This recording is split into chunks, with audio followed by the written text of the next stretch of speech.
চিরাচরিত উৎসাহ উদ্দীপনার মধ্য দিয়ে বুধবার দেশজুড়ে অক্ষয় তৃতীয়া পালিত হচ্ছে। হিন্দু ধর্মে অক্ষয় তৃতীয়া দিনটি অত্যন্ত মাহাত্ম্যপূর্ণ। যে কোনো নতুন কাজ শুরু করার জন্য সারা বছরের মধ্যে অক্ষয় তৃতীয়া সবথেকে উপযুক্ত তিথি। অক্ষয় তৃতীয়ার পুণ্যলগ্নে উত্তর চব্বিশ পরগনার বেলঘরিয়া রথতলায় জগন্নাথ মহাপ্রভুর মন্দিরে আগত রথযাত্রা উপলক্ষে রথ নির্মাণ কার্যের শুভ সূচনা হল। এই পুণ্যতিথিতে রথের কাঠ পুজোর মধ্য দিয়ে জগন্নাথ মহাপ্রভু, বলরাম ও সুভদ্রা দেবী তিনজনের তিনটি পৃথক রথের নির্মাণ কার্য শুরু করা হয়। পুজো উপলক্ষে এদিন সকাল থেকেই মন্দির প্রাঙ্গণে ভক্তদের ভিড় লক্ষ্য করা যায়।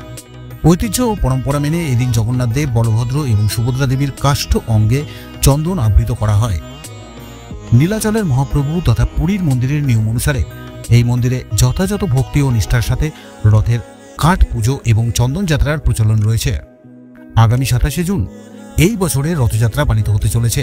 ওই দিন মহাপ্রভু জগন্নাথ দেব, বলরাম ও সুভদ্রা দেবী এই রথে চড়েই মাসির বাড়ি যাবেন। সেই তিনটি রথ নির্মাণের কার্য শুরু করা হলো অক্ষয় তৃতীয়া থেকেই।